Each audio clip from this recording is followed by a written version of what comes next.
Hey, welcome back. You're watching Liquid Lunch on Newsmax TV. I'm John Tobacco.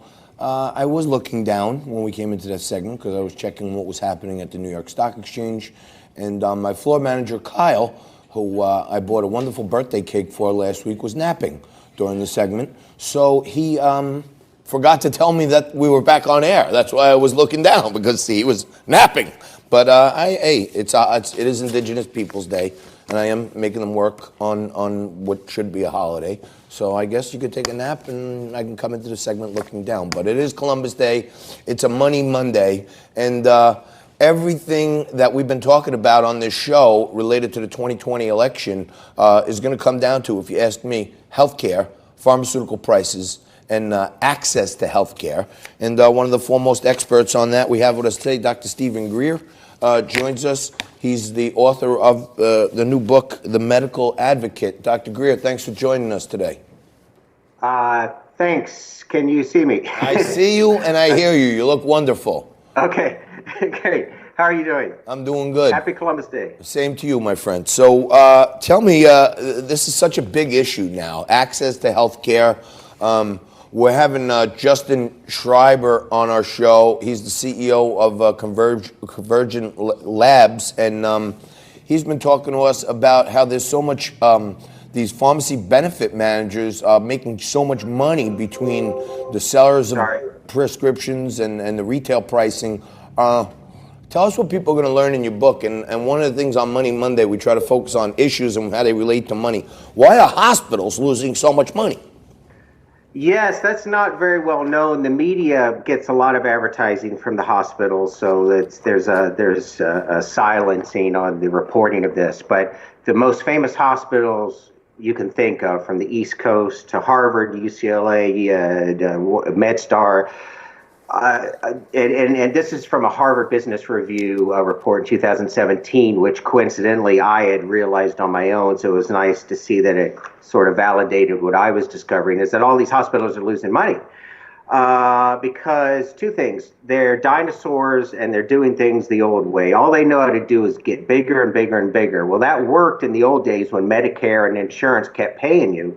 But now Medicare is slowly reducing reimbursement rates, and they don't know how to get small and efficient.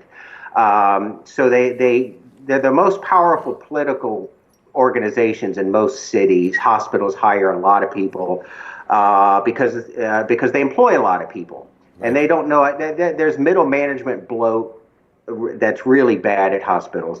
And then they're all expanding. They've spent billions of dollars on new hospitals, which has gotten them into debt. So the bottom line is hospitals, even though the economy is booming, are having to tighten their belt. And that's leading directly to brand new strategies to try to increase their revenue, which is aggressive billing, collection, putting people into bankruptcy in courts, and then these surprise bills where even though you have insurance, they're claiming, oh, you were out of network. It's all a scam. And it's so bad that President Trump signed an executive order in June, and it's going to go into effect in January. Secretary of HHS Alex Azar has really been on the ball. He's already got the report drafted. So they're going to start addressing these. But hospitals are a pseudo-government. Even if they say they're nonprofit or private, they're all pseudo-government organizations. They're all living off.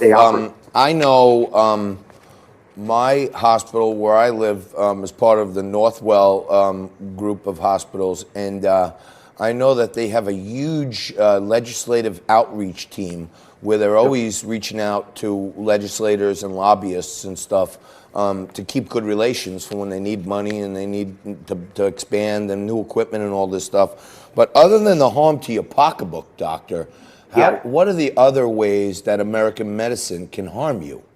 Well, I wrote this book, The Medical Advocate, after personally treating my parents, who earlier this year, both of them had to be in the hospital for a variety of reasons. And when I got involved in their care, I saw a dramatic change in how the nurses, the doctors, everyone treated them.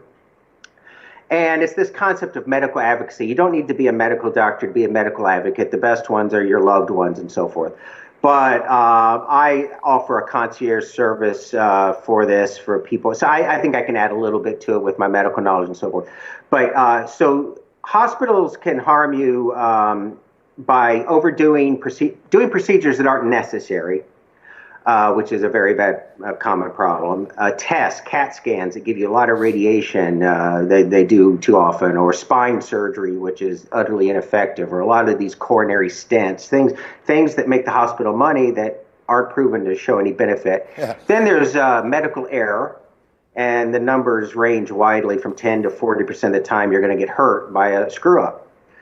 And I want to stop you on that. And then another problem is the way hospitals are reimbursed. There's no motivation or incentive for them to truly get together, all the different doctors treating you, and talk about you together. So you're in a bunch of different silos. So everyone knows that when you go to the hospital, you're referred to one specialist and then another specialist, and you have to drive all over town after you leave the hospital to go to all these follow-ups. It's a chaotic mess, and there's only a few hospitals that really do it efficiently, like Kaiser or the Mayo Clinic, but the rest are paid in a way that motivates this wrong behavior. Are made in the USA. I'm sorry? How much of our pharmaceuticals are made in the USA? Well, yeah, I'm going to get to that. Is 80% or more, almost all drugs are made, guess where? China. Uh-huh. In one form or the other. They may be finely assembled and put into boxes in America, but all the ingredients are outsourced. There's a reason for that, because it's easier to skirt the regulations of the FDA if you offshore it. And so our biggest trade threat, enemy, whatever you want to call them, China, is making our medications, and it's outrageous. And slowly, as this has slowly happened over the decades, this slow outsourcing, we've lost a lot of jobs. I remember after the 2008 recession, I would see a press release every other day, 100,000 laid off of Bristol and so forth. That tri-state area got hammered by, and I have a novel proposal. Is for drug safety purposes and for other reasons, is mandate that all drugs be made in the United States.